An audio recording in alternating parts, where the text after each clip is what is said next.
you really want to maximize the rebate, do this.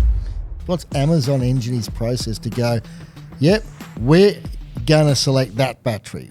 Support, and support. I think a lot of manufacturers did the same thing. Forgot to talk about the inverter side. Panels are landing in the country. None of the inverters are compatible. Happy selling. You have to get it CEC approved. Yes. And CEC is not overnight. Expensive too. Big, expensive, a lot of process. So when we launch a new panel, it could take between 6 to 8 months for CEC to receive the new listing of the panels, for them to say, yep, sweet, now you can sell it. Same thing for the inverters. Just finished talking to Lee from Amazon Energy. It's his own business now. Lee is an absolute go-getter. He's a powerhouse, not only intellectually, but also physically. Loves his exercise, loves renewable energy. Worked for Canadian Solar, worked in the industry as a sales consultant. What he doesn't know about sales isn't worth knowing. And his current business venture, Amazon Energy, is kicking goals. Attention to detail, passion, enthusiasm, and an inherent strength. So why don't you sit back, strap yourself in, and get ready for a very interesting podcast.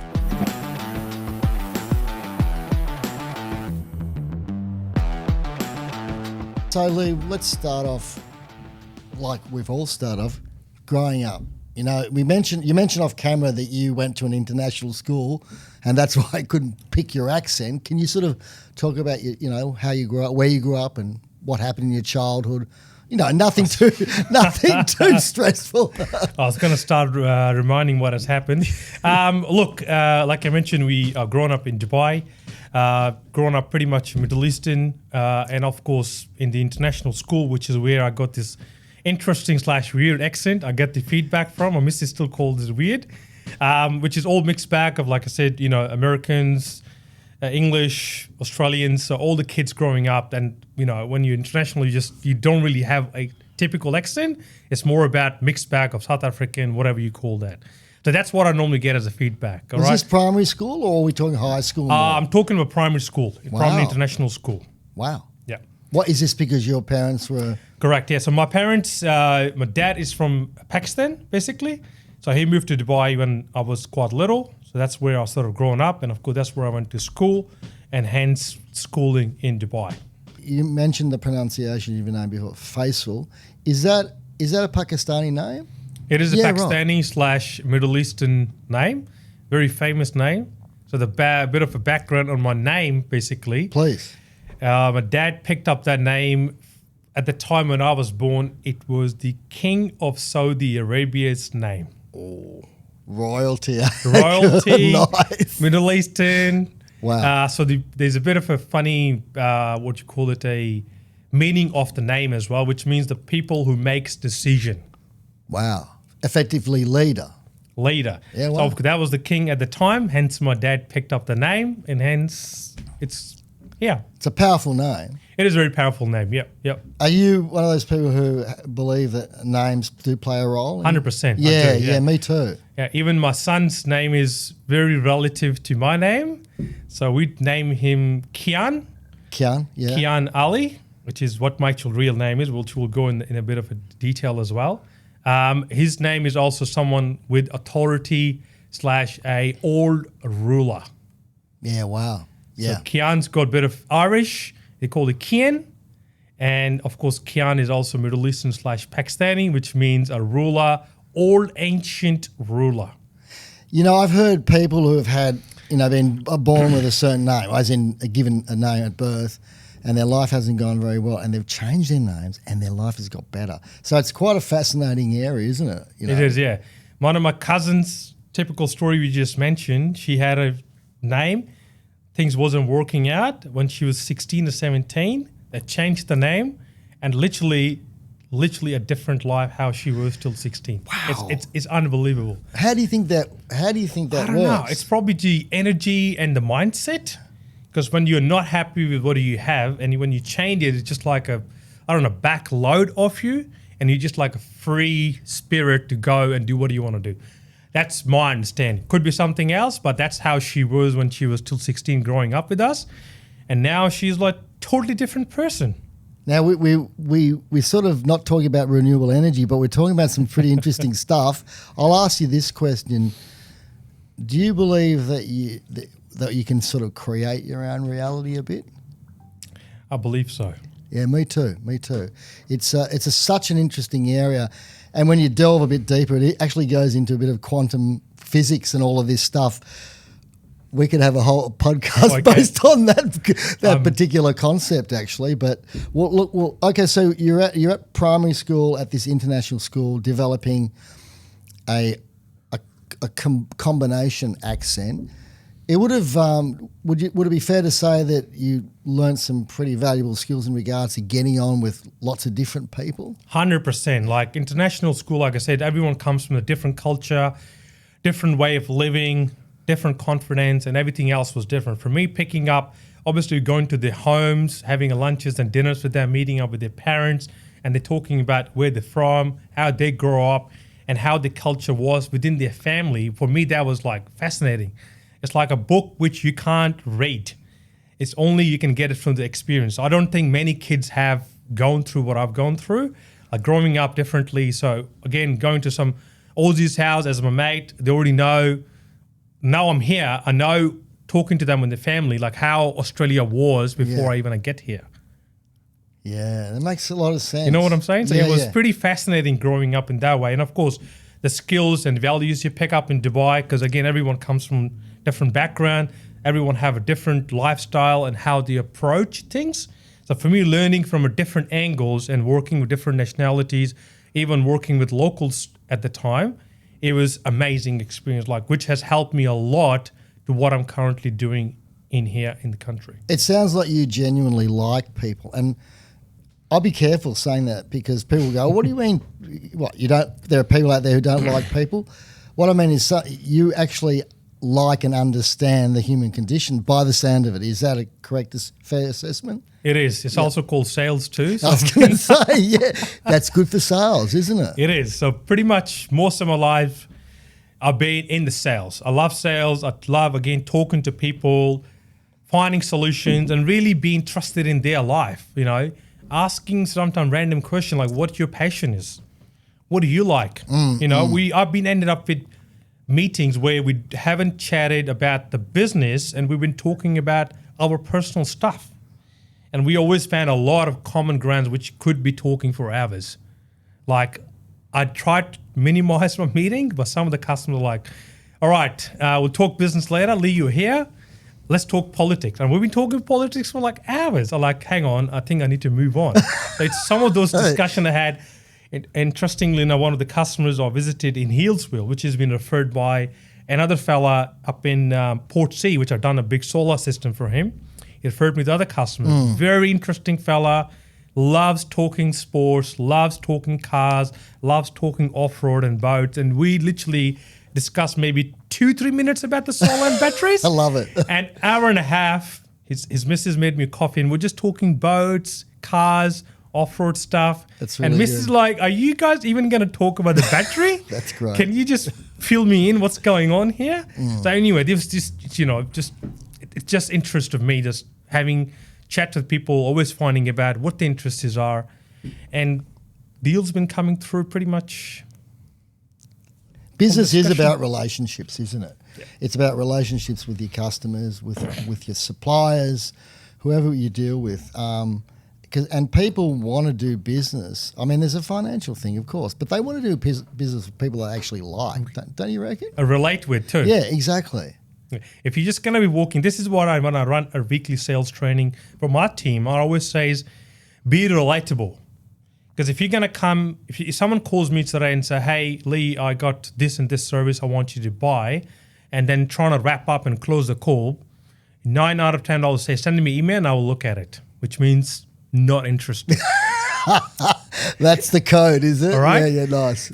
You know, I mean, yeah. We're in the sales. Versus someone calls me, discuss about what is the value, why this service you should be buying, what's the relates to your business, how can it improve the efficiency, whatnot. That will probably interests me more than a sales call, because I'm a sales guy myself. This is when I'm running a sales training, I always tell to my team, do not just go to sell. People will buy it if they trust you, and if they like you, if you're relatable, and if you're adding any values to the product or day to day. I think the really good salesmen also have one extra thing, and that's they have respect from the people they deal with. And that's much harder to get. Trust comes first. Respect, it's a hard one. It takes a bit of time, I reckon. Anyway, that's my opinion. All right, so primary school, you're there. Now high school, are you still in the international school, high school? Yes, pretty much high school dropout, you can call it, because the schooling was great. I love it. But I think for me, it was more about I want to be out hustling, making money. You know, as a teenager, some teenagers go in one direction, other goes in a different direction. For me, it's more about I want to be out of the house. I want to do something my own, which I call it own, without anyone's support. Love my parents, great support, of course. But I pretty much moved out of the house when I was 17, under 18. And that was not been pushed out of the house. You wanted to go. I wanted to get out of the house. Wow. You know, growing up, it was, of course, you know, tough times for back in the days. And I was like, I just need to change my life. Is this overseas still? Yes, it's still overseas, yeah. Wow. Because it's expensive to live over there, isn't it?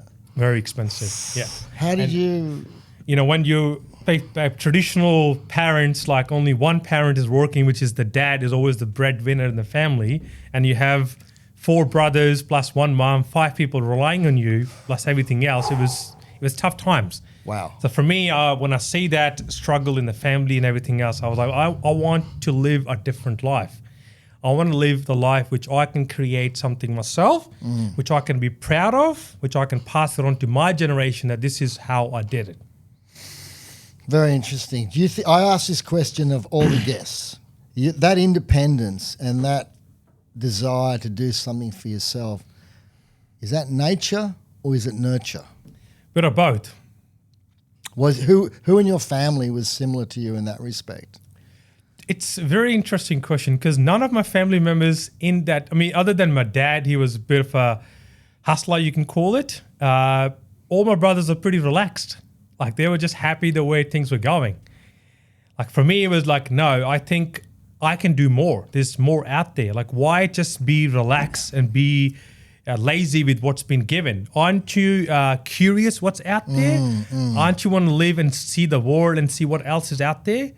And for me, when I was growing up, like, I had obviously having quite a well-off family, friends, mates who driving expensive cars and have big homes. And I was always like, if they can do it, like, they're not Supermans, they're not like out of a different planet. They're doing it because they're hustling. It's funny, I had Samir Jacob on recently from Clenergy, and he had a similar upbringing from the respective an international school, and he said a lot of similar things to what you're saying in regards to having this wide range of classmates, and some of them were, you know, they had servants and what have you, and it's like it's a completely different world, but it does allow you to understand that, yeah, there are all these different people out there. All right, so you've left home, you're basically hustling for one of it, or you're doing what you need to do to survive. At what stage did you say, what happened so before you came out to Australia? So, you know, and of course, why did you come? Just, you could have gone to Canada, you could have gone to the US, maybe not England. I'm teasing. But you know what I mean? Yeah. Why Australia? So one of my very, very good friend, pretty much who was the primary school with me in that part, he moved up to Melbourne when he was quite young with his couple of mates, and just to sort of go out and try what else is out there. Back in the days, it wasn't like eager for anyone to be out there. So he back in days sort of visited Dubai for his vacation from Melbourne to Dubai. All right, we sat down, obviously had a catch up. What are you doing in Melbourne, Australia? What's the life? I was obviously curious to see what is he doing? Why has he moved and he never come back? Like, of course, there's something. Yeah, right. There must be something, right? Right. So his one word, which still catches me, is the freedom. Yeah, right. Wow. So that was the thing. That was the main thing. Yeah. Australia, you were quite Australia with freedom. Yeah. In Middle East, you still have culture. There's a lot of limitations, things you can do, can't do, all that kind of stuff. And of course, he's grown up with me and moved to Melbourne. It was just like freedom. You can do, it's a free country. It's a pretty well-supported country. If you're a hustler, you can grow 10 times versus twice or 3 times in Dubai. And that caught my attention overnight. I was like, are you for real? It's like, yeah. And he's showing me the photos, what they've been doing and partying and all that stuff. I was like, this is okay. Now we're talking. What's happening? So look, I literally just came over for a bit of a visit back in, I think when I was, quite young, still in early 20s. And I literally fall in love with Melbourne. Like, yeah, wow. This is the only city I landed in. And here I am still today. Wow. And what year? So what year was that? Like 2011 or 2010. Yeah, right. So it's only been 15 years. 15 years, roughly, yeah. Wow. And you said, so no Sydney, no Brisbane? No. He was living in Melbourne. I came in Melbourne. Wow. And I really fall in love with him. He obviously taking me to the places and show me our stuff around. I said, well, I'm not going back. Wow. He's like, what do you mean? I said, I don't like. And he's like, well, more than ever, I would like you to be here. And he's given me, obviously, space in his home. And we pretty much started. And what are your parents, what were they? Were they happy? Literally, my parents knew I moved out of the house. So for them, it's already you moved out of the house. It was obviously from my mum. My dad was pretty relaxed. He's like pretty, staunch man, that kind of stuff. My mum's still a softie. She's like, well, you're moving away. It's like almost a day's worth of flight and all the rest of it. How are you going to come visit us and all the rest of it? And I said, look, we'll find a ways to do it. All right? But I didn't went back for first 5 years. Wow. My mom is like... Yeah, but it costs a bit of money to get back. That's the thing. Exactly. And plus, obviously, being a newbie here, sussing stuff out, hustling, working away, it wasn't like you can save enough to just go back and forth regularly. Are you the youngest in the family? I am the second oldest in the family. Interesting. Oldest has a lot of pressure. Youngest has the least amount of pressure. The ones in the middle, they have varying degrees of pressure. Yeah. I was other way around. Yeah, right. Because my younger brother elder brother, very relaxed, very kick back, happy with whatever the things are going. For me, it was opposite. Yeah. For me, it was like I was the highlight in the family. See, this is definitely nature to me. There must be an uncle somewhere or a relation that's exactly like you to be like. There must be. As you said, your old man is a little bit, Uncle you're probably right. There's one uncle, my youngest uncle in the family. Yeah. Who had a very similar personality to I do. Yeah, He's we call it entrepreneur. I remember growing up, he started this random business. You probably remember the pyramid scheme. Pyramid schemes? Pyramid scheme, when you get the customers, you make money. I remember him being part of an early whatever you call it. Yes. And he started that, and he is his old mate. He was signing up people and making money in US dollars back in the day was a huge thing. Wow. And then he's done, I don't know, hundreds of businesses since then. Do you think to be a good entrepreneur, you need to have a vision where it doesn't matter what is going to happen, good and the bad, you're always moving forward? Always moving forward, always ready to be for the worst case scenario. Yeah, right. Okay, so you've arrived in Melbourne on the say-so of your friend, who you respected his opinion a lot, because how many people are going to move and go on, so you obviously have a good relationship. When did renewables enter the picture for you? Because 2010, that's around about the time of the $8,000 rebate for the solar and all of that stuff. People were starting to make a bit of money in the renewables. Yeah, I was sort of early stages. So I was, again, being me trying different industries to see which one is working out here. I started actually with real estate back in the days. So I was a real estate agent selling residential homes. You would have been pretty good, I reckon. In Pakenham all the way. I got my very first job in a real estate agent all the way in Pakenham.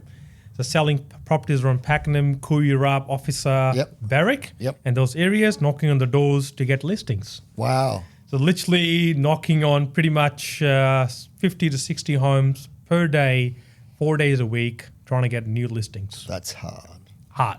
You know, you get all sort of responses from homeowners. You're just walking in, asking them, "Hey, are you ready to sell your home?" People will be like, "What are you talking about?" I'm sure they said, "I've been living here for like 30 years, Why and am I you coming leaving?" as a young guy, want me to just sell you the house?" And of course, there's a lot of pushback, learning and stuff. But I still got some listings. I was not taking no for an answer.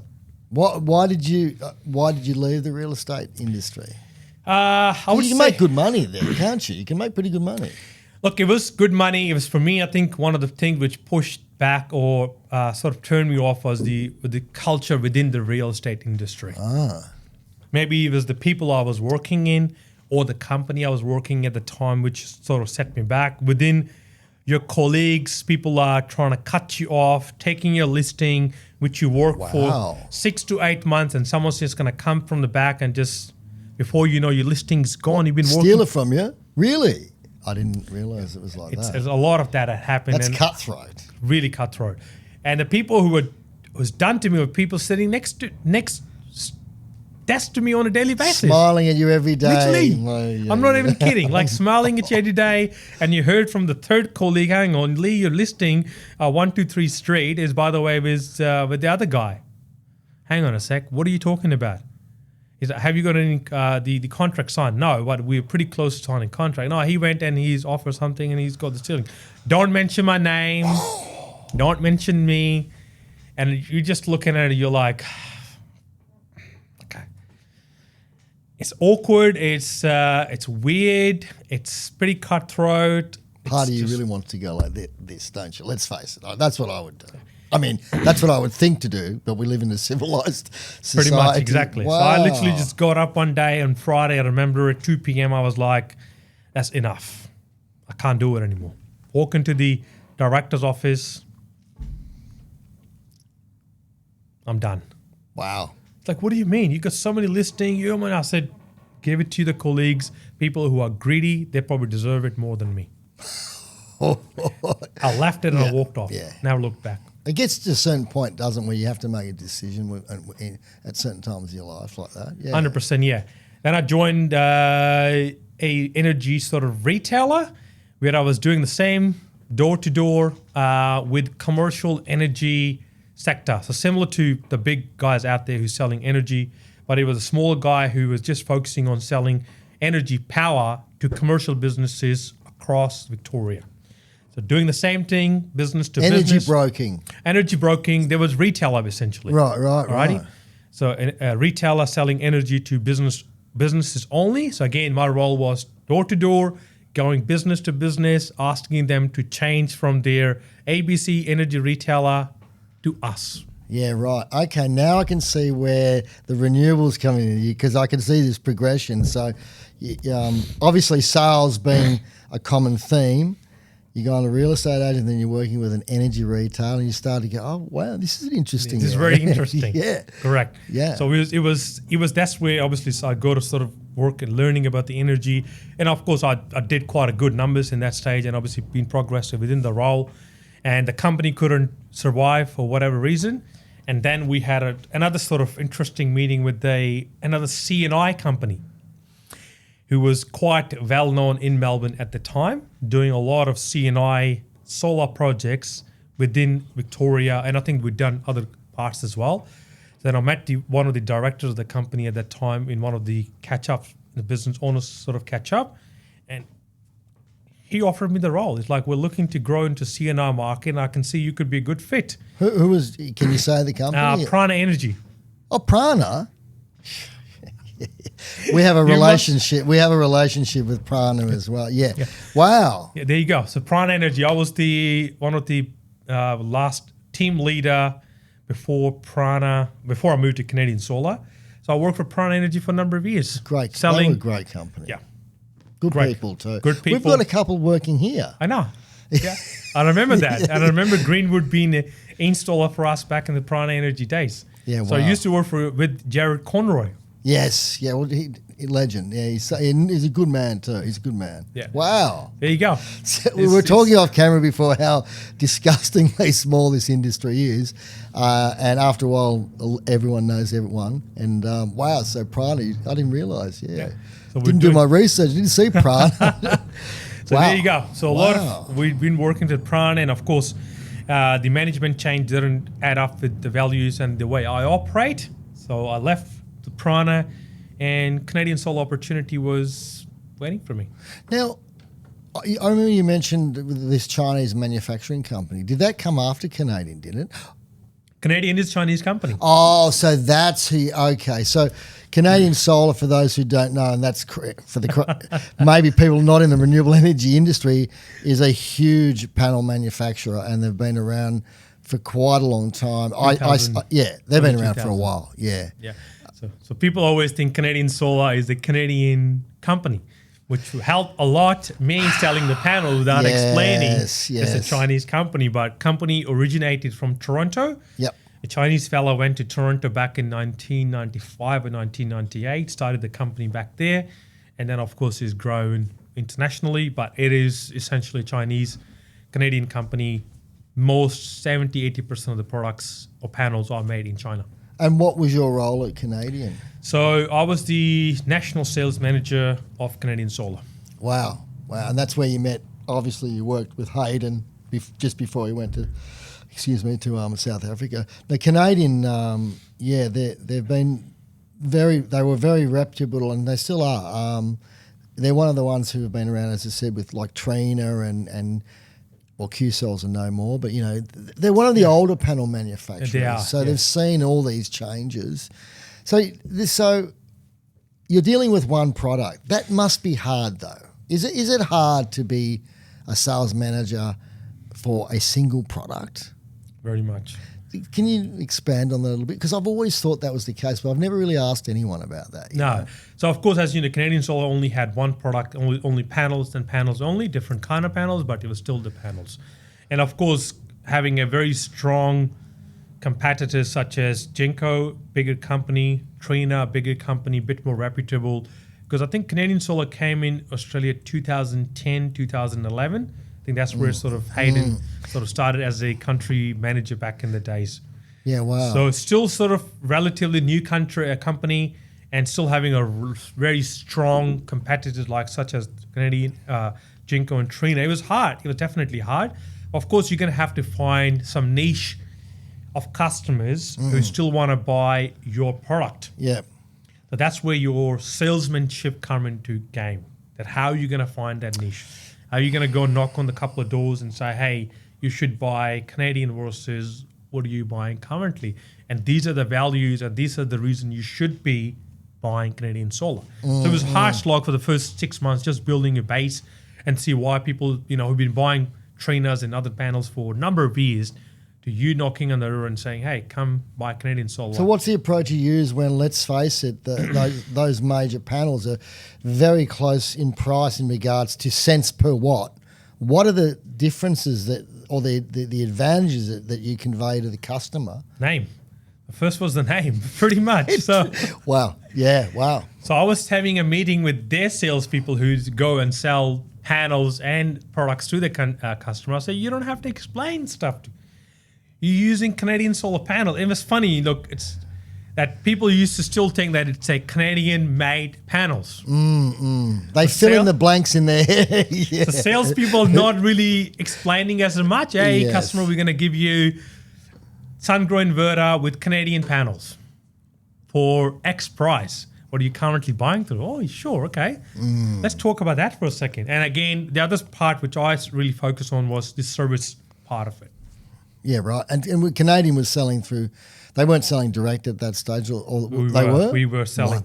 Selling direct. Yeah, we were selling direct and through the distribution channels at the time. That's a hard one to balance, isn't it? Very hard one, and it was getting very tricky at the times because, there's only so much customers in the country.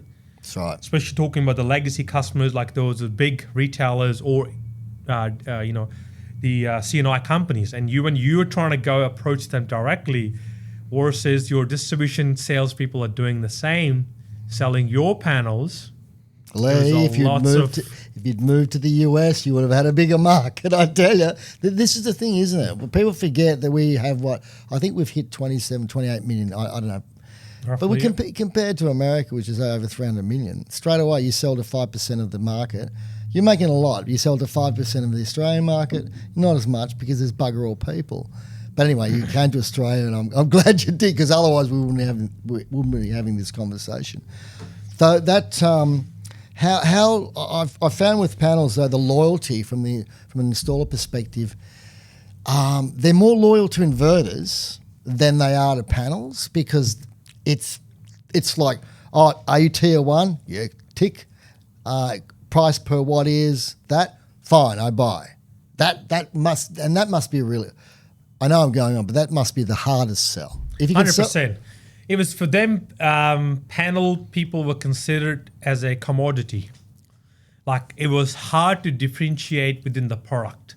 Efficiency 22%, warranty 25 years, 15 years for the commercial. Efficiency same. Everything was pretty identical. Like for some of the customers, for C&I space, as you know, as long as you can cover those ROIs and services and warranties or whatnot, they don't really care. It's more about what a salesperson or C&I gonna give them as a product. Customers most likely will buy it. So for us, was working with those people who are gonna actually sell and put our panels in their proposals. Yeah, gotcha. Because we cannot really, as a manufacturer, approach end users or end clients. Yeah. Because we're obviously an international company, and we not really have the capacity to sell it. So all our channels were through the distribution, C&I companies, or some decent retailers, installers. Yeah, it's a really interesting one. What did you do from a sales or marketing perspective when the panels are always getting bigger? Like, there's another thing, isn't it? Like, you got a range. I remember when they were really small, and now they're huge. There's an upper limit, though, let's face it, when it comes to physically installing them, like in a roof. I'm not saying ground mount. Roof, it seems about 500 watt, because it becomes too physically heavy. But what did you do, sales perspective, when you go, oh, the engineers are going, we're going to make a bigger panel. We're going to make a bigger panel. What do you do? It's pushback. Like, it was frustrating pushback when the design teams from China will come to you, have a meeting and say, okay, guys, we got a new panel, 475 watt. Now it's gone from 1.7 to 1.9 meters. Go sell it. Now. Wow. And installers, first thing they're going to ask are like, wattage is great. What is the dimensions of the new panel? Because even 1.7 with the 23 kilos of a weight, I carried, you must have carried some panels yourself. Don't you worry. I tried, and I was like, this is hard. And imagine for residential market I'm talking about, because I've been on the roofs with the guys to really learn from the bottom and see how things work out. Carrying a panel from the one corner of the roof, you're walking on a slope, which is average home in Australia is pretty 5 to 10 degrees or even more. Yeah, it's usually about 19, they're pretty steep. Pretty steep. Compared to a commercial roof, Exactly. So you're walking with the panel on your back or on your front, steep roof, from going one corner of the roof to the other corner. Yep. And you're trying to keep yourself together not to fall off, and at the same time you don't want to drop the panel off. I've done it myself. I've seen it. It's tough. And especially when you're doing 15, 20 panels on a 35 degrees day. See, here's the thing. I reckon it's worse than commercial, because the domestic have a panel up to a certain size, and after that the commercial get bigger.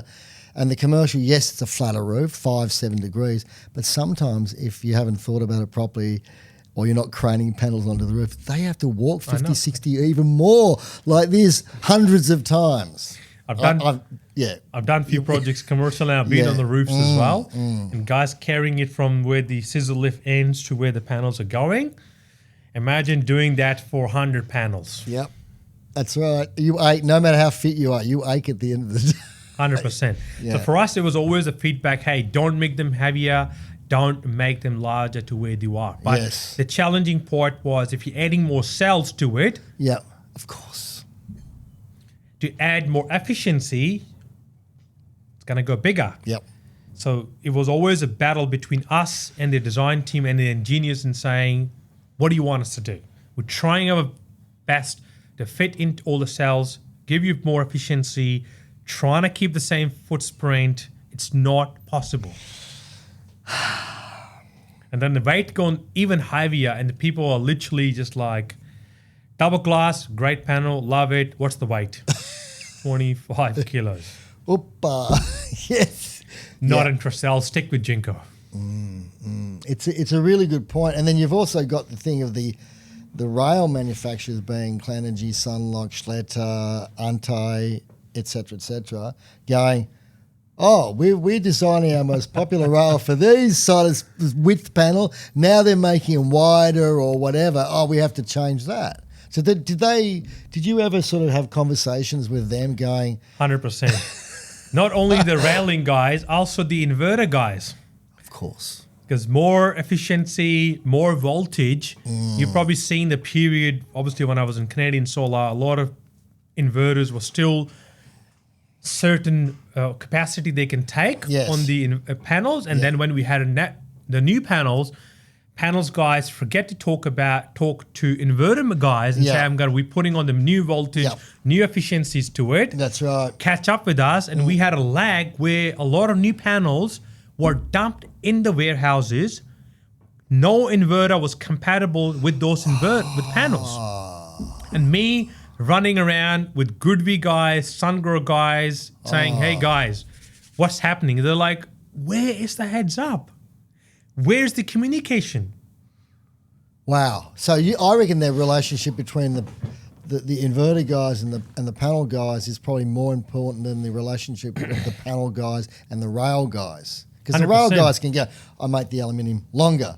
Whereas the inverter guys go, hang on, the VOC of this panel has changed, short circuit currents this, how do we fit it in this, blah, blah, blah. How many strength you can do in the panels. That's I've never thought about that, Lee. So that was a huge for us. And I invited Goodby when we were still in the Richmond office for Canadian Solar, and we had a long discussions. Everyone was getting frustrated. And again, the panel suppliers are like, what do you want us to do?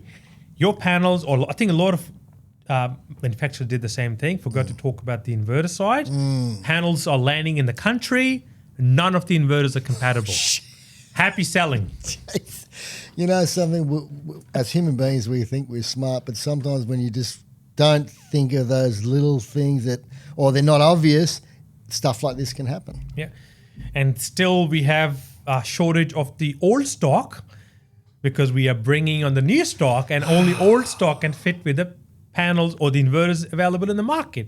And as you know, then we have another part. If you're changing anything in the product, inverter, panel, whatever that might be, you have to get it CEC approved. Yes. And course. CEC is not overnight. It'd be expensive too. Big expensive, a lot of process.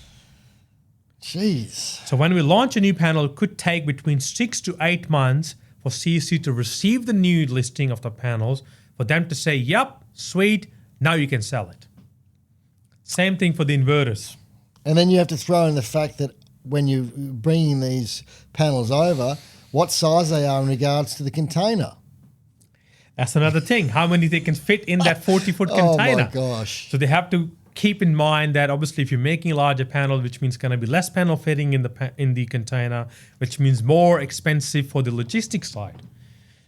Wow. And then we've seen the period, thanks to the COVID, container cost going from 4,000 US or 3,000 US per 40 foot to 12,000 US. Whoa. Which I think suppliers probably didn't, or in the retailers probably haven't noticed much. But for us as a manufacturer, getting containers on a daily basis from China, seeing the rates jump from 3,000 to 12,000, all the salespeople looking at each other, who's going to absorb this massive cost? Who did absorb it in the end? It was a mess. Like I'm saying, it was a huge mess.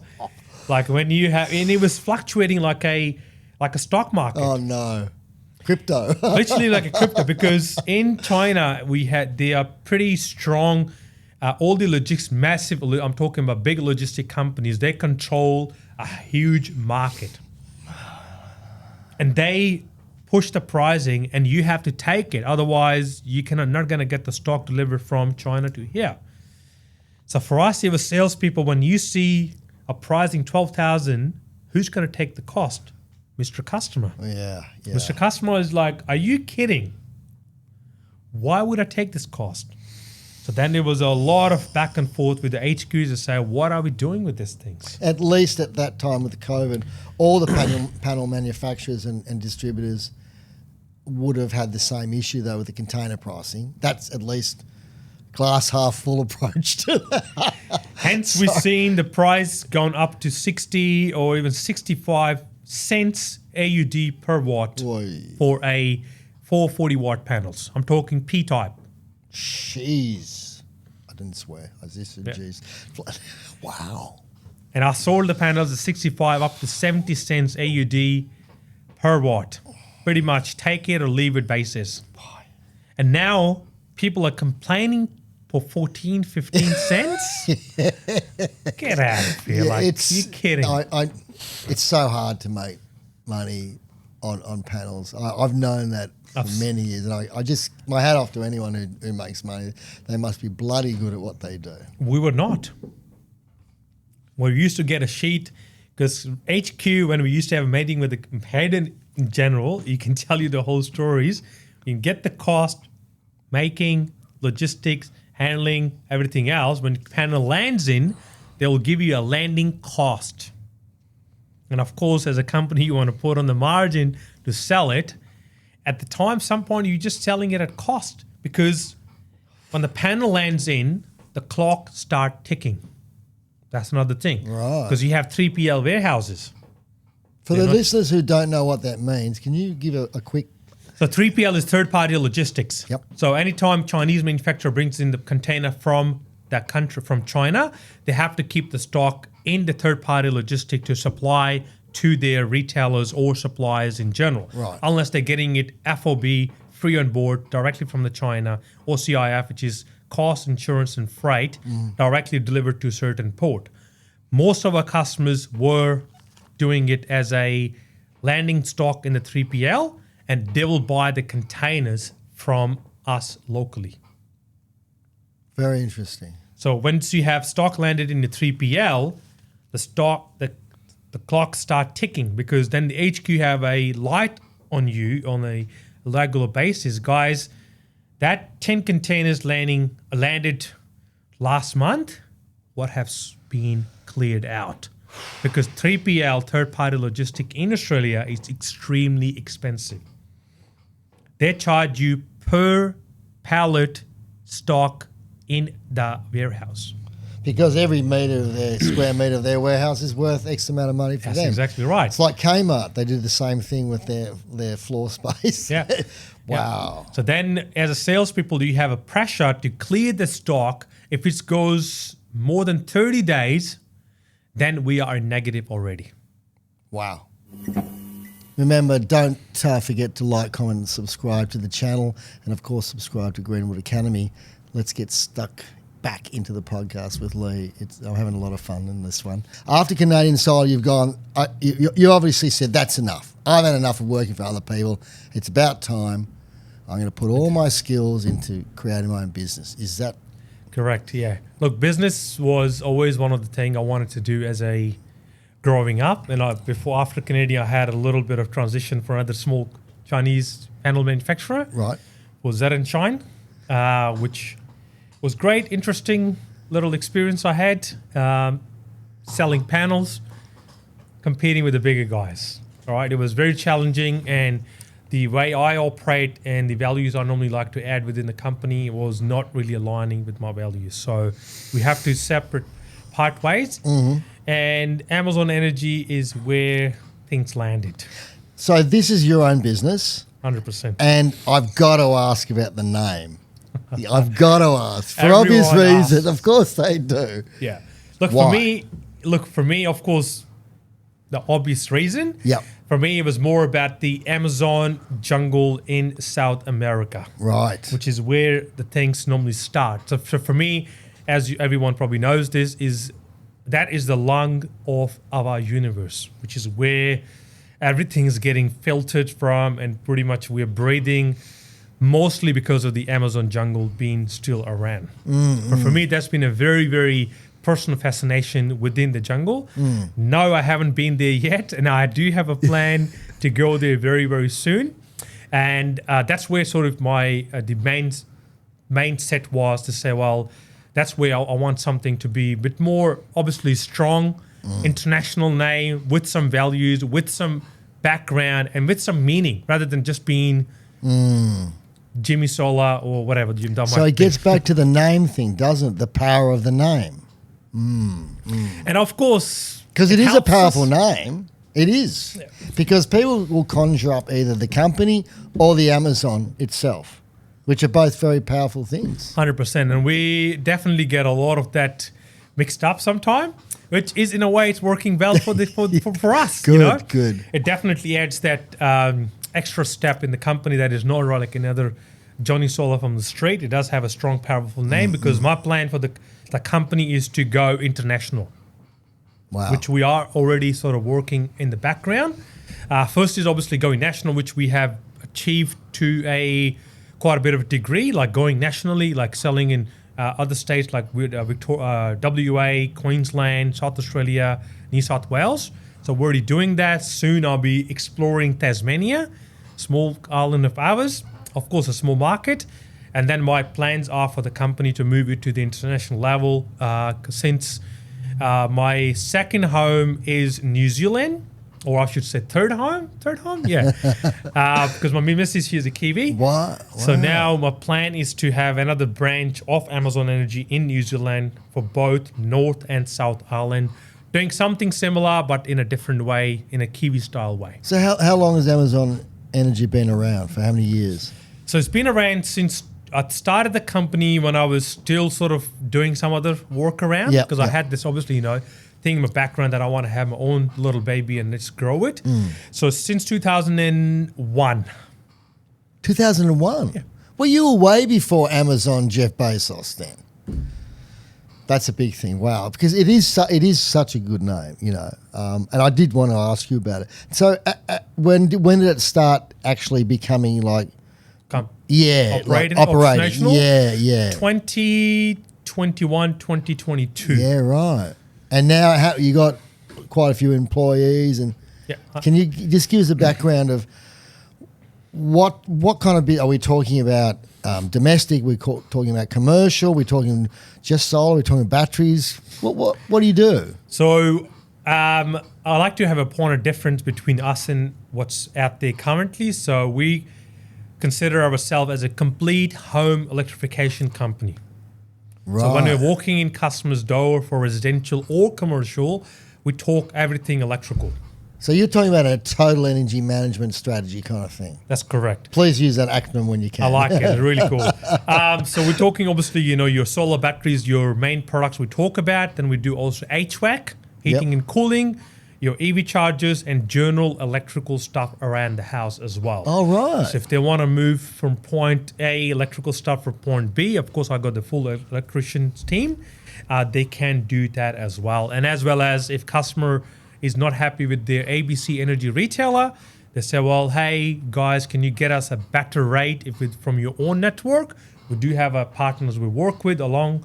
They can shop around for customers' better electricity bill and say, well, if you change from ABC to this guy, you could potentially save X dollars in your bill along with doing solar and batteries. Do you get involved ever with the architects on new builds to actually create this total system right from, before that? Because that's better, isn't it? Like right at the beginning. Is that something you do? Yes, we do. We have done a few projects already in the southeast suburbs, like Clyde, where the new developments are. I love it.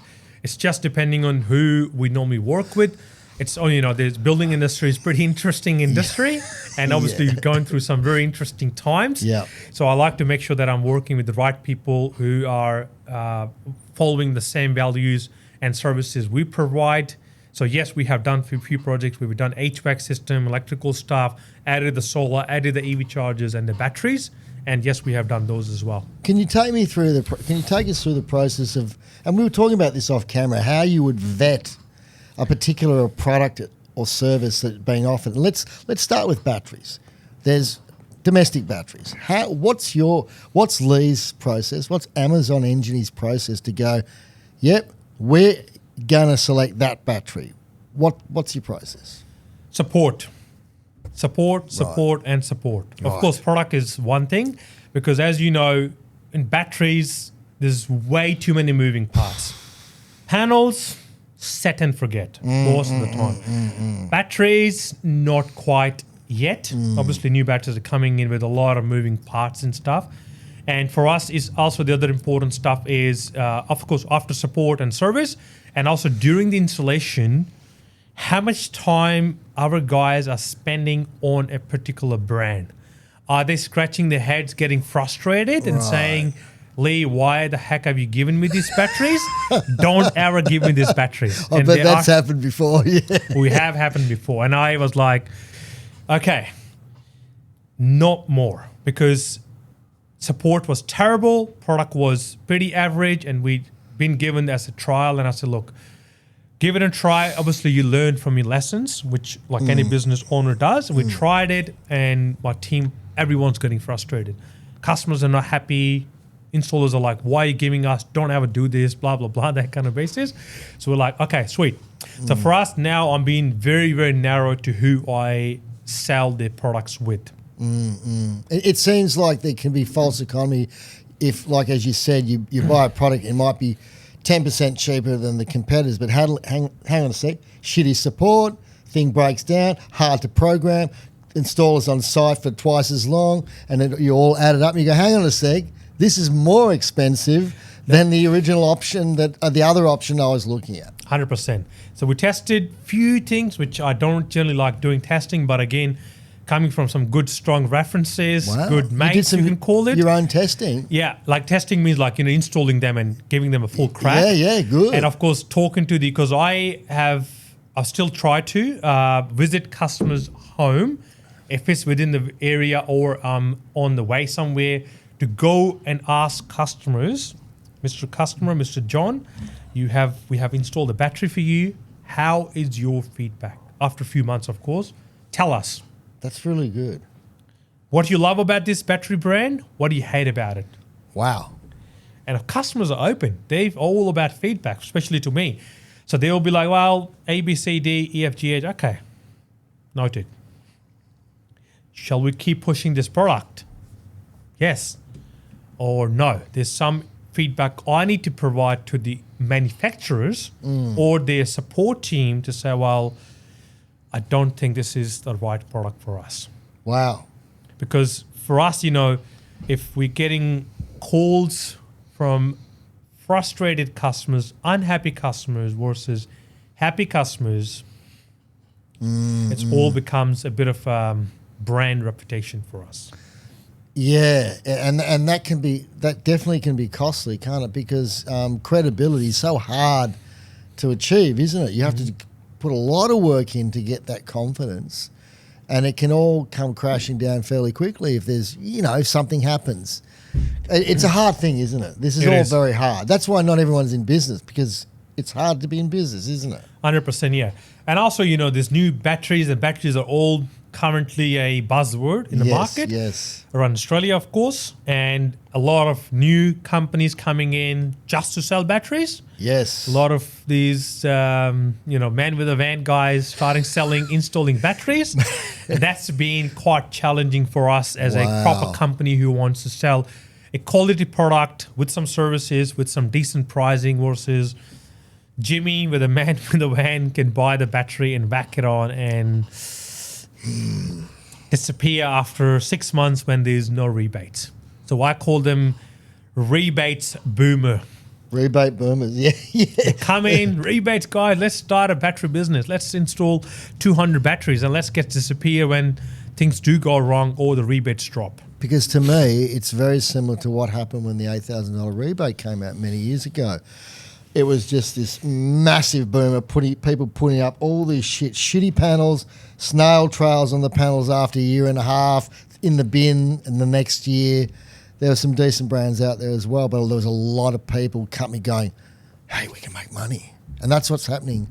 That must be. How do you convey that to the customer when they may have got 3 quotes for, let's say, a system? Let's just say, I'm not going to talk about the total energy management system because that's the hardest sell. But they've had a system for batteries to go on their existing solar. What do your sales guys do? What's their main consultative approach? Without telling us the secrets. No, I'm not going to tell you the secrets, of course. It's more of a consultative approach. Be consultative rather than saying one size fits all. That's what a lot of companies are doing out there. We're trying to approach in a way where, what is your usage? How are you using energy? What time of the day? What does your future expansion looks like? Are you adding pool? Are you adding heated flooring? Or your bills are going to go up for whatever reason. You're adding 20 more computers in the house, whatever there might be. Discuss the energy as a consultative approach and also see what have they have currently in place in terms of the solar. Because a lot of inquiries now are AC coupled batteries, as you know. People got solar, they just want to whack batteries on, save the power. For many reasons, DNS been terrible. No names mentioned. No, please. And then of course it comes down to, okay, what are you using? What's your planning arc? You go 6.6 on the roof. Well, I suggest this battery. No, I want to go bigger. Okay, well, you're going to have a slower rate of charging. Okay, what are you looking at currently? Excess extra battery. How are you looking to charge it? If you're too set with 6.6, you don't want to add any more. Well, we suggest to add other sources like free power, which a lot of retailers now in Victoria are doing it. Free energy, they call it free lunch from certain hours. Yes. Then if you really want to maximize the rebate and still want to keep the 6.6 because of your roof doesn't have a space, do this.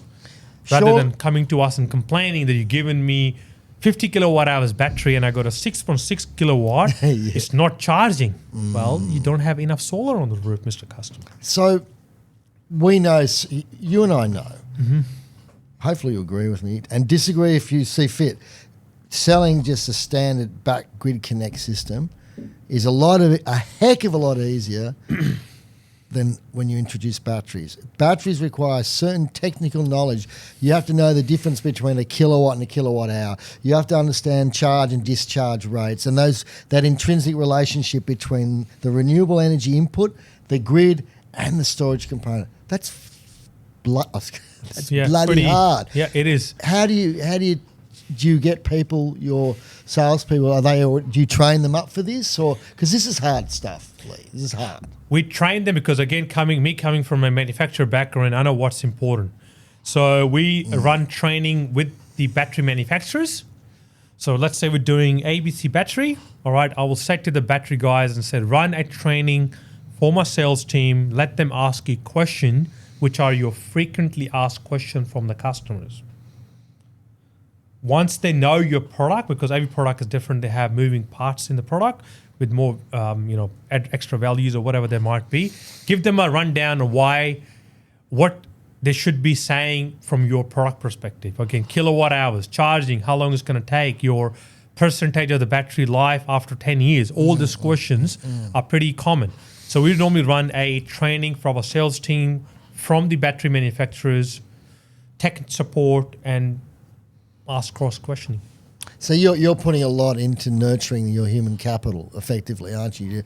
You're investing the time and energy because while they're sitting and learning about the batteries, they're not making money. So, but you're willing to put in the time because obviously, it's not leading. I'm sort of leading a little bit, but yeah, you obviously see the value in doing that. 100%. Because if customer approaches you and say, "Hey, talk to me about SIG energy. I'm interested in SIG energy." A lot of customers come to us. They are more educated than us in a certain way, thanks to ChatGPT. Right. They are. They'll say, well, this and this. And they'll come in a lot of research already. So they will ask us or test us to say what we know as a company about the SIG energy, for example. Right? So then they want to say, okay, well, I talked to 3 different companies. This consultant has some pretty decent understanding about the battery I'm interested in. Right. On the back of my own personal research. And they want to talk to you on that topic more and more if you know about the battery or SIG energy in a particular scenario. Do you get customers that are always like pestering you, wanting to know more and more? There must be a certain point where you go, I don't know if we're going to get a sale here. They're spending so much time with my salespeople. Now it's time to maybe either buy the bloody battery on the system, or maybe it's best you go to someone else. Do you have that? A lot, to be honest, a lot. Look, so. I was talking to the sales team the other day. I said, what's your average? Because again, a lot of batteries. Look, it's kind of understandable from a consumer perspective that they are new to this product. They don't know about the battery. They want to ask question. But there's a certain point, Lee, where you go, come on. 100%. So we call them tire kickers. Yeah, yep. All right. So we have a certain threshold in our sales training that, guys, if you get to the certain point where the guy's just collecting quotes, he's got 200 quotes on the table, he's collecting more quotes, and then he's going to be asking you, barter down, or give me this price for this and this and this, just let the customer go, not our customer. I'm happy for you to let the customer go rather than just trying to get a sale. And that customer could be a lot of issues down the track as well. So let's just try and avoid that. Minimize our risk if we can at the start. I used to work for a company. We took a risky approach. We used to say, as part of the open thing, we're definitely more expensive than most of the people you're going to get a quote from. Are you still interested in going ahead? And that used to separate what I used to call the wheat from the chaff, you know. You want the wheat, but you don't want the rubbish, because you want the wheat, and the wheat are the people who buy. It's a dangerous approach but it quickly sorts people out. It's a hard one. It is very hard. It is hard. And especially with battery manufacturers changing those things, more module size from one to the other. Yeah. There's a new gateway. This is how we get installed and stuff. And customer want to know everything before they make a purchase. They want our consultant at the time to be like a professional, which is kind of hard. You know, salespeople, they know obviously so much. We give them a training to say, okay, well, you know the basic one. They go deep, more detail. Or we get our team, installers team. I normally go on the sites as well. I'll be doing a video call with my sales team and showing them install of a battery while installers, the boys are installing it, showing them a switchboard, how the backup gets installed. That's great. Ask the question to the installer so you know how things work out, and if customer asks you a question, you have some sort of answer. And I'll be standing with the boys there, showing them battery. Okay, now they're running the cable from here. This is the backup cable. This is the DC cable. This is the AC cable. This is the switchboard. This is how you do it. And of course, this is how the battery looks like when it's a finished product. That's really good. I've never heard of any sales a company like it's doing the domestic do that. That's great. Yeah. And I go visiting the sites just to double check the quality of the install. Obviously, trust my team, but I want to just double check that, hey, you've done a job. I'll randomly rock up on the job site once the boys have done the job and just check how they run the cable. Have you got good attention to detail yourself? Yeah, right. Good. And if I can see obviously the cable between the batteries that run without the conduit, we could have a conduit. Why they haven't put the conduit on? Signage a bit like this, it plays a role. It does. And of course, when you look into the switchboard, you can pick up. I mean, not an electrician, but I've learned practically so much that I know that what is right, what is wrong. Yeah, totally understand. When you're seeing a cable which is naked versus it could be in a conduit, well, that's an obvious thing, right? Even the way the cables are bent inside the switchboard, because when you see neat cabling work inside the switchboard, you automatically assume the rest of the job is safe and neat. Exactly. As well. Correct. Wow, so that you, with the time you spent with your salespeople, you really wouldn't want to let them go if you had a good one. You know what I mean? Because you're putting a lot in there. So yeah, that's full of. Are you happy to talk about what kind of batteries you use, or is that something you want to stay away from? Yes, I'm happy to talk about it on a high level. Obviously absolutely. We have our not 2 tiers. We have our 2 packages. Yes. As much as I like to sell high end, obviously that's a niche. You know, that's only certain customers. At the end of the day, we still have to run a business and make somewhat money. Yep. in that point, especially in this crazy market. So we have our 2 packages. We call it our Amazon Energy Premium Package. Yep. Okay. Amazon Energy, our Silver Package. Yep. So premium, of course, the brand which falls into that, sort of your SIG Energy, Tesla, all those are top brand which fall into that category. Yep. Then we have customers who somewhat brand loyal, somewhat care about the quality, but still want a good value brand where they can still get a battery without having to, paying for arm and leg, basically. Yeah, So yeah. then they fall into that, our second silver category, where they can still get a battery, decent sized battery, which I would say consider as your sort of SunGrow, Alpha ESS. Yeah, right. So those sort of Well, brands. reputable. Alpha ESS battery-wise has been around a long time. Yeah. And SunGrow, well, we've used some of them on our commercial sites and domestic as well. We don't do domestic battery installs anymore. But and I'll tell you what, if we do get any inquiries, I know where I'll be sending them to you. Especially after hearing about how you treat your salespeople and training. That's really important because there's so many installs out there where they've sold them. Even before the rebate, these crappy small batteries, and the customer goes, automatically a customer thinks that this battery's going to back up their whole house. And the classic conversation, yeah. Oh, I thought it was going to back up my whole house. No, it can't even back up one circuit for half an hour because it's so small. I visited one of the customer's property, a live example last week in Healesville, one of the very large houses. And the customer had no clue. They've just bought a house. They think the batteries and solars are doing an amazing job. Looking at the bill, they're like, we're not stupid. These things are doing stuff all for us. I went there.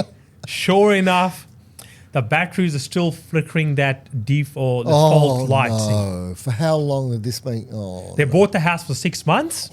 They said, Lee, we have not been given any rundown. They only had battery manual.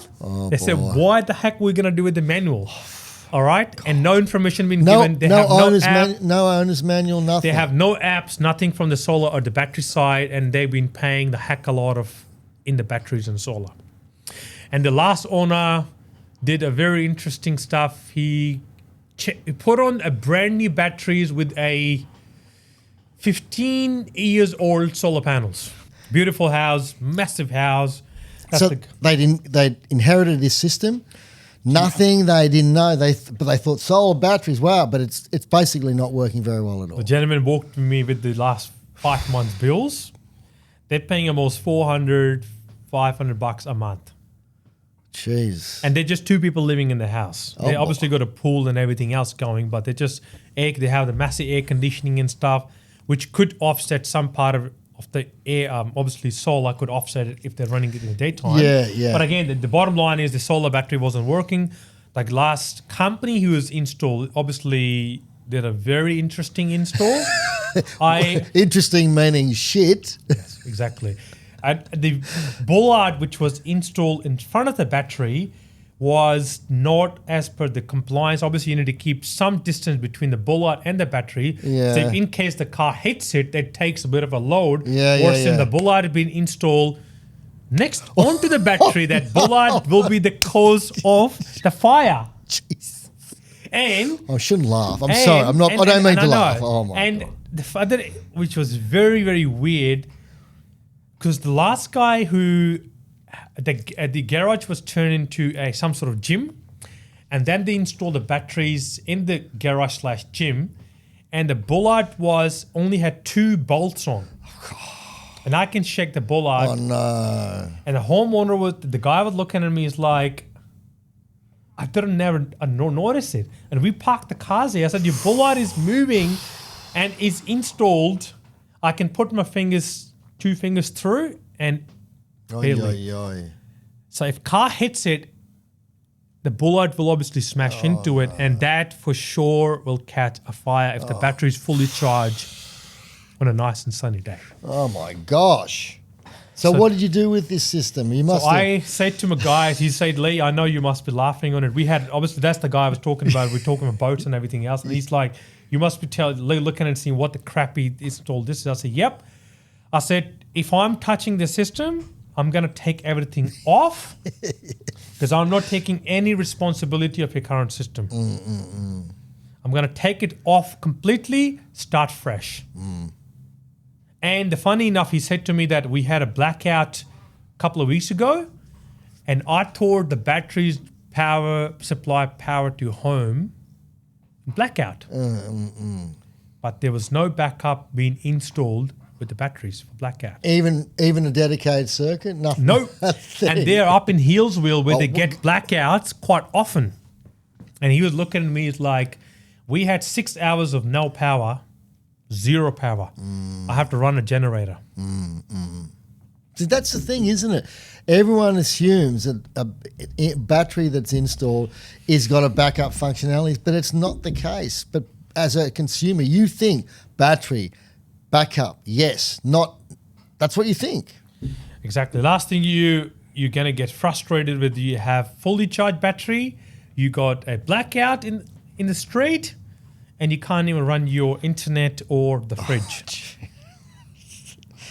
So always my team, we always suggest when people are buying battery, hey, it's a small extra cost, do the backup. Absolutely. Dedicated circuit, make sure the owner knows which circuit that is so at least something's running. 2 essentials, like your fridge, your internet, one of your plugs, whatever. Exactly. Just have it on the backup. That's right. No. So at least you can keep your bloody fridge running. Yeah.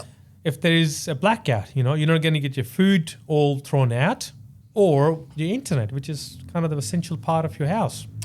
With look, obviously we're moving towards EVs. It's been very slow in Australia compared to the European experience. But we don't have many EVs either. Well, that's what I mean. We don't have that many EVs, and it's very, very slow. It will accelerate.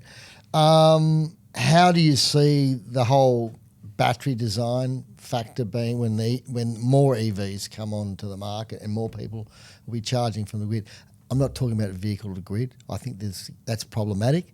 Let's not talk about that. Let's just talk about the system when more EVs need to be charged, invariably at night time. How do you see Why would that? you charge at night time? Why would you, if you can do it in the daytime Of course. through your solar? No, of course. But I mean, It's pretty much free power, right? Very From true. solar. Very true. But if you're driving your car to say work and there's no charging and then you're driving back, Yeah, you can charge. Yeah, it's all about a strategy though, isn't it? Developing It is, some kind yeah. of strategy. Like I would always suggest that, of course, your batteries should be obviously trying to power your home. Yes. Just minimize your grid reliance. Yes. To maximize your saving, in a nutshell. Correct. Okay. But in the cases you want to charge your car via the battery, obviously then you need to work out, hey, I got Tesla Model Y. It takes this much for charging. What battery do I need? What size do I need? Yeah, yeah. Which means I can have my house supply with the solar at night time. Charging is at night time in this case. And you still want to charge your car at night time, which obviously car takes a lot versus your home because you're going to have pretty much maybe your aircon running or sometimes just not even that, only just a couple of light switches or whatever there might be, okay? So then you want to obviously work as a consultative approach that, hey, I want to charge my battery, my car, and I also want to have a battery which can supply power to my home, which means investment perspective, I can have less reliance on the grid. Then, of course, we will design the batteries according to their home need and what car they have or what charger they're going to have in that case as well. So this is where this total energy management strategy or solution comes in. You're talking about the EV charger, you're talking about standard electrical work, you're talking about battery storage, you're talking about solar, all worked out after consulting with the customer what they really want. Because what they really want and what they really need is sometimes two different things. Yeah, customer definitely want the biggest size possible. All right, well, I want the biggest battery. All right, I want to do this and this and this. Look, we have done the biggest system as well where customers want very tech savvy. Right. They want to go and be a trader of power and do VPP. things like VP and Amber, for example, in that case. And we've done 50 kilowatt hours battery. The customer had a 13 kilowatt solar. They're very tech savvy. They know how to click buttons and what time of the day. They know the AI. They can teach the AI to make the money from the battery, even though their bills are like $60 a month, $70 a month. Yeah, wow. So, and customers, we've done some system, they are making some good coin by obviously doing the VPP. Has there been any customers that have said, I've got no solar, I don't want solar, I just want a battery? Today, one customer. Wow. I spoke to the customer myself because we'd done the assessment. The boys actually went on the roof. They said we can maximum fit 4 panels. Shit. Like really the crappiest roof I've ever seen. And it's a double-story house. They have aircon popping out, everything. The boys are like, we cannot do more than that. Customers are like, I don't care. I will still want the battery, which is grid-connected battery. Yes. And customer have done the AI chat GPT. He said there's a couple of companies like Glowbird, OVO Energy offering free lunch. Yep. And I will only charge the battery from 11 to 2 p.m. Right. So you can charge within that time frame, which is free power essentially. Yeah. And then of course use the battery at his home after that or evening time. Interesting. And the payback, obviously depending on the differential between how much you're paying per kilowatt hour, the payback could be still pretty okay. Pretty okay, yeah. And he's like, when I have a roof or whatever, I look at it, I don't care. I know, I've done my research. Don't tell me what to do, all right?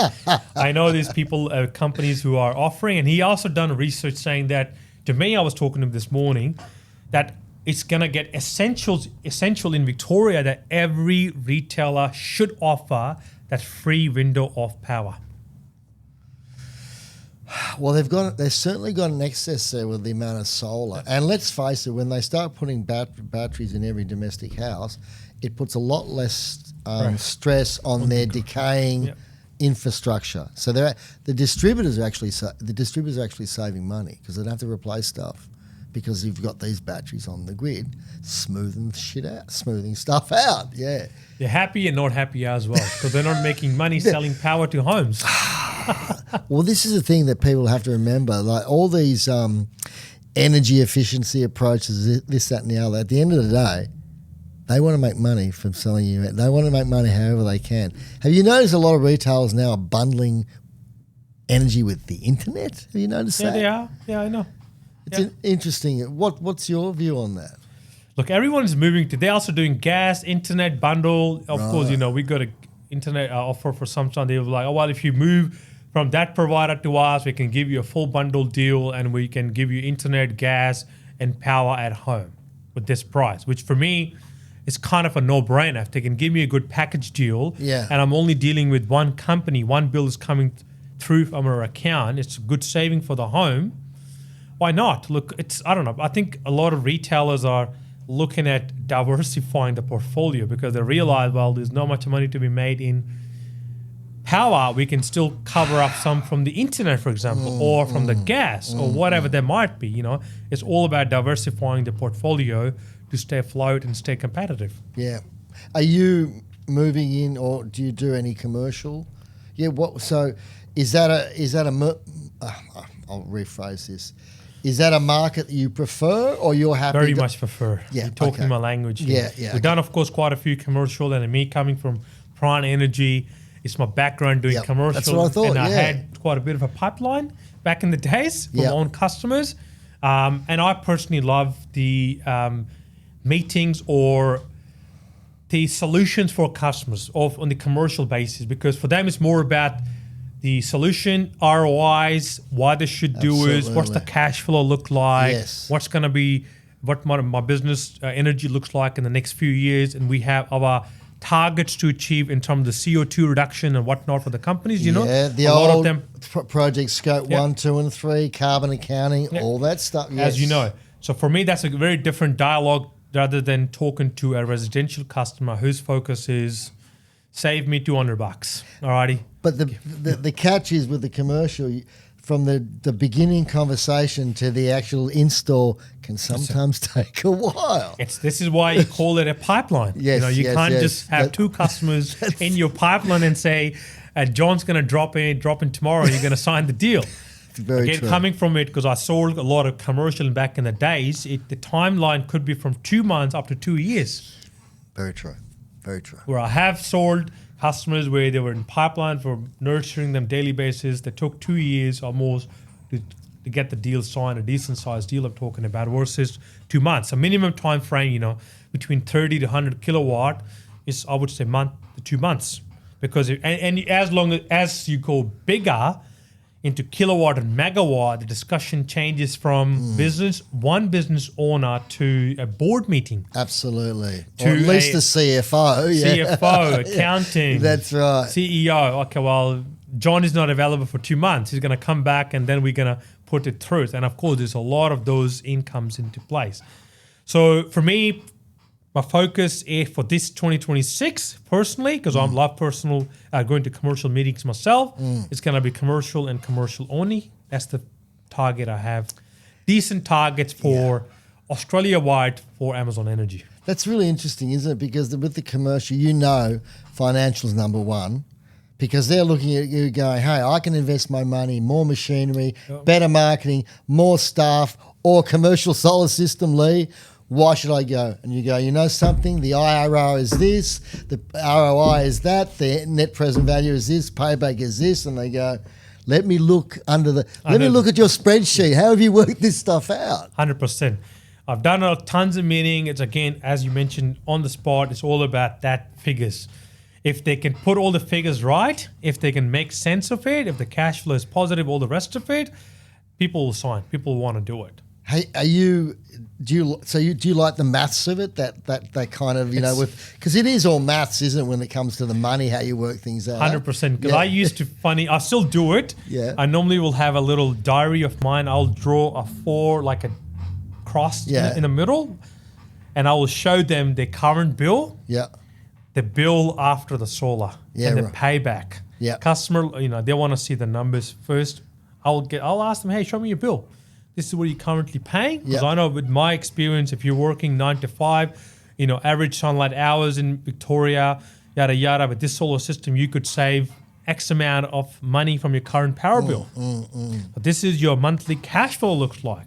This is how much you can have as a saving versus just paying for your power bill. Yep. This is what your ROI is at. This is how long you can own the system. Show them the numbers. Yep. They want to see it. I normally do old school way. I'll just cross the line, put them the bill, show them numbers, how we've done it, give them a breakdown. They'll be like, okay, that kind of makes sense. Because we know it makes sense, right? We know in the industry, but it's conveying to them with the evidence. And I just wanted to ask also, like, some of these old contacts, old customers, how many now are coming back and going, hey, ring, Lee, I know you're involved with this system. We want batteries now. We want batteries. A lot of discussions are happening now. Yeah, right. In the small 30 to 100 kilowatt scale, a lot of them happening. It's like I still run the lights overnight, or I'm looking to obviously take the advantage of the rebates and all that stuff. Yeah. We're looking to move some shift into the evening or nighttime, whatever. Let's discuss battery numbers. Interesting. And these bigger, so with the bigger batteries, are you that you'd offer your customers, are they the same brands you'd offer the domestic, or are you talking about a completely different category? Yeah. So if you're talking about megawatts, I normally just like to stick with the mature brand in the market who's been around, who's got amazing support, such as SunGrow. Everyone knows. Obviously, you guys have done some SunGrowers as well. We have. So we have some, obviously, meeting with SunGrow, some projects in the pipeline with that SunGrow as well. Yeah. And makes a lot of financial sense. And support-wise, product-wise, you can't compete with the SunGrow. Yeah, well, I mean, they're from an inverter perspective, the 110 kilowatt kVA inverter is the popular and displaced the Fronius. You remember the Fronius Eco 27? I used to sell those of those. Oh, that's right, the classic Austrian 3x20. Austrian made. They still are fantastic, but they lost market share. How can you compete with 9 maximum power point trackers and also amazing support SunGrow that we've found, and everyone says the same thing. So they've really done well, and their batteries are not bad either. Now it's at this point in time, Amazon Energy, you're looking to expand overseas. Is this in the commercial market overseas or the domestic or both? I'll be looking at probably both. My personal focus is going to be very much commercial because, again, I know the dialogue. I love discussion in those. So if I'm, depending on which market I'm going in, I do have plans to move into the UAE, Dubai market, obviously knowing Of course. the background and, of course, the language and people and network and whatnot, because I know Dubai is currently moving a lot into the renewable space. They have a lot of net CO2 targets. They want to be greeny and all the rest of it. Yeah. Not only the UAE, also the Saudi market and also all the Middle East market. They do a lot. They're doing currently a lot of renewable energy, large-scale projects. I'm talking minimum is 3-4 megawatt plus. What about the Pakistani Indian market? That's also an interest of me as well. I do have a company, Amazon Energy in Pakistan. That's great. I have started it, I think, mid last year, which I'm currently slowly growing into that. So then, of course, it's Amazon again. People love the brand. No, I'm just saying you got your fingers in so many pies. How do you manage it? How do you find time? We mentioned off camera, married. You've got a 3-year-old. And we said it was very important. We were talking fitness before off camera, how important it is to be fit for your children and yourself. But you're doing a lot, mate. I don't know. My missus, or I call it, my schedule is 7-11. 7 a.m. to 11 p.m. I'm not even kidding. Oh my gosh. I start pretty much at 7 after, if I need to take my kid to the daycare, drop him off, back straight into the office, get into it.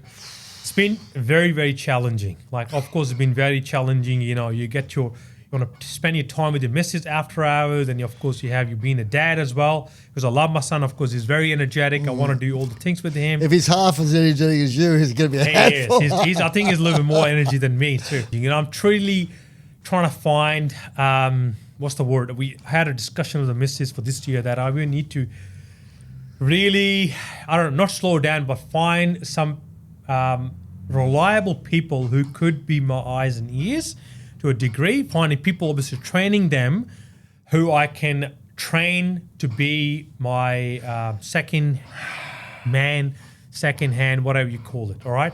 So that's been, of course, a bit of a challenge. And I work in a very different way. I'm a very proactive, very energetic. I like to get things done now. Is that difficult because of your personality, or is it difficult because of other reasons? It's difficult because I don't like lazy people, all right? We're very proactive. In my space, we work in very fast-paced environment. We get things done quickly, effectively, efficiently, okay? And if I'm giving a task to my staff, if they're taking 2 days to come back to me, for me, that's laziness. Yeah. What is missing? You need a training, or you're just not right for this role, whatever that might be, So for me, that's been very much a challenge. So yes, of course, we're working in a way that I can find people. Of course, I can go stretch so far. You're one person. I wish I can duplicate 2-3 of my AI versions of it on the steroids. Oh, that would be happy days. I'll be happy to buy my own AI robot, but of course that's not realistic. So yes, it's been challenging. I'm finding some ways that I'm not stretching myself because I have some expansion plans to go into the the Pacific Islands market. Yeah, wow. Which is As Fiji. well. Yeah, of course. New Zealand, one is the market, and also Fiji, and also Papua New Guinea, and other Cook Islands and stuff. Yeah, wow, which all have the same electrical system as Australia, follow the same standards. Correct. And they also have a need for the solar, rather more than Australia. Displacing the diesel. Exactly. So currently, a few projects in pipeline / working in Fiji as well, small scale. Just getting my knowing around the market as well, and seeing the market. It's a need there. They can do so much with the solar. Versus us here, we don't really get blackout. We still have power to a degree. But some places like Papua New Guinea and stuff, they don't even have a solar. Yeah. They're living in still candles or Papua New Guinea is a harsh place. It is a harsh place. Even though it's so close to Australia, it's another world. I haven't been there, but my uncle used to run a copper mine in Bougainville when I was a kid, and he came back with like a big bone through his nose because he went a bit native. But yeah, it's hard. It's hardcore. I got to ask you. You're a business owner, but how do you must have time when you don't think about the business? How do you make that separation where you go, okay, I've done my time today? Is it reading? Is it listening to podcasts? Is it doing podcasts? We'll talk about that. Or is it exercise? Or is it spending time with the family? Or all of those? All of those. To be honest, I love, got too many hobbies as well at the same time. I love fishing. I got a boat. Yeah, fishing. I got a boat, not a big one, small one, which just fits in my garage. I like to take it out on the weekend with my little boy, and he likes to take over the boat and do the donuts in the water, which is quite fun. And I love hunting, so I'm a hunter man, you can call it. And also I'm a clay shooter. So I'll be not going to the clay shooting club. I'm a member of a local clay shooting club in Frankston, which I normally go out on Saturday, 10:30 to 12 o'clock. I got a couple of mates who normally go out, shoot 150 rounds, like a small comp between us. And that's call it a release. What now? Let's get to the fishing, right? So you got a small boat, what, a little aluminium boat or what? Nah, just the normal fiberglass boat, just a small one. I'm looking to upgrade. I had a classic boat, and I'll change it to small one with the small 50 mercury on it. Hang on, it's not that small if you've got a 50 on it. So we talk what 4 metre, 3.5, 4 metre? 4.5 meters, I think 4.6 meters. You can go anywhere in the bay with that. Yeah, anywhere in the bay, yeah. So it's a good, decent boat, just fits in the garage because I got a single garage and I got too many toys in the garage, bikes and some parts from my car, off-road and stuff, and my missus. And I got a second car, which missus is not really happy about. It's parked behind the boat. She is really on me, seriously, and say, well, I need this car gone. I said, well, okay, because I'm trying to keep that car. It's a Statement. It's a Caprice, 2000 Holden. Yep. 2006, 2007, full top line, sunroof, leather seats. It's got the full Boss system in it. 307? Or 308? 307, I'd say. Yeah. WM Caprice, so beautiful Caprice, fully black. And but obviously it's been kept outside, so I said I'm going to give it to my little boy. So I'm keeping it for him, but it's been quite hard. I need to actually find a place to move that thing. Yeah, it should be out of the sun. Out of the sun. Yeah. So anyway, I'm keeping it for my son, that when he grows up, he will have something. Because I had that car when I was young, new in Australia. I bought this car and I had it for a long, long time, even though I had other cars along the way. But that's where I met. In that car, I met my missus. We have a lot of sentiment. Yeah, wow. A lot of memories, a lot of, new girlfriend, boyfriend trips in that car. Yeah, lovely. So lovely memory. So that's why I'm keeping the car from a little one. That when he grows up, by the time he's 16, 17, that will be a classic. Oh yeah, in demand. Damn car. right, it will be. Because it's a long wheelbase car. It's got all the leather seats, sunroof, luxury car. Beautiful driving car. Now the fishing. Fishing bar. Now, you've been going after did you go after the snapper or the whiting, flathead, squid? Squid is my go-to because I love a good calamari. Beautiful. So I normally go up to Rye. I know I've got some good spots so in Rye. you drive down to Rye and... So I drive to the Rye, launch the boat, and on a couple of secret spots in Rye. Yeah. Everyone have squid spots, they call it. So we launch the boat, go in, catch a couple of squids, 7, 8, whatever I can, have some release. I normally just go out myself, launch it, go out myself. Yeah, wow. If any mates want to join, they're welcome to. Otherwise, for me, that's a release. The water has a calming... 100%. Same with me. You probably know. I know exactly what you're talking about. It's the only time I shut up, not the water. It's like I come back like very relaxed, like it's energy. I'll just jump off the boat when I'm parked, just anchor it down, jump off, have a swim around, go do a bit of a diving or whatever. Come back, I'm like relaxed. I can take more load on. Like, I'm not to the capacity. When I go to the fishing or whatever, I'm fully here. I'm like full. I need to go out. Otherwise, I'm just going to blow out kind of thing. Come back, I can take more shit on. That's really good.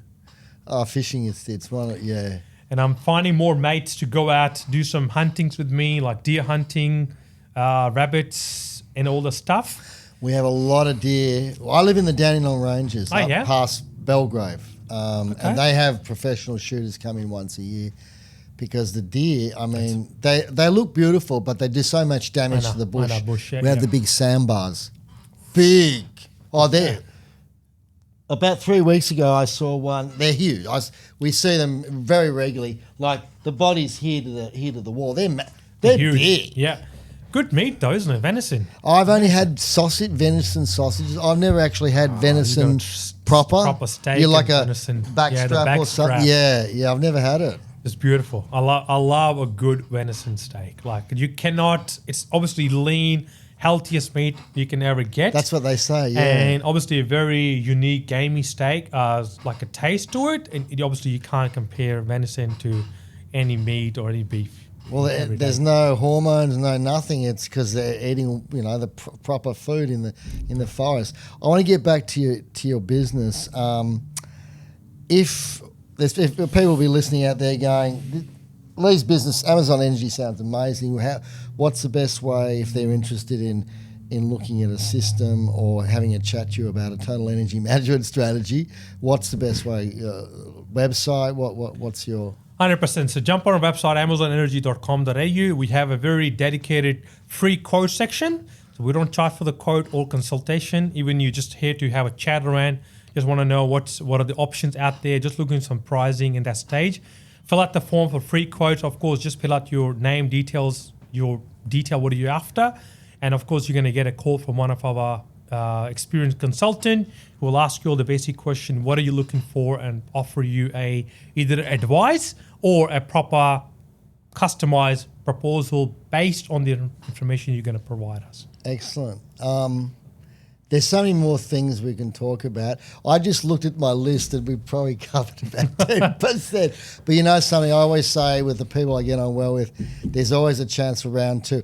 And we haven't even talked about the fact that you actually have a podcast yourself. I do have a podcast myself, which is sort of a new, not at old.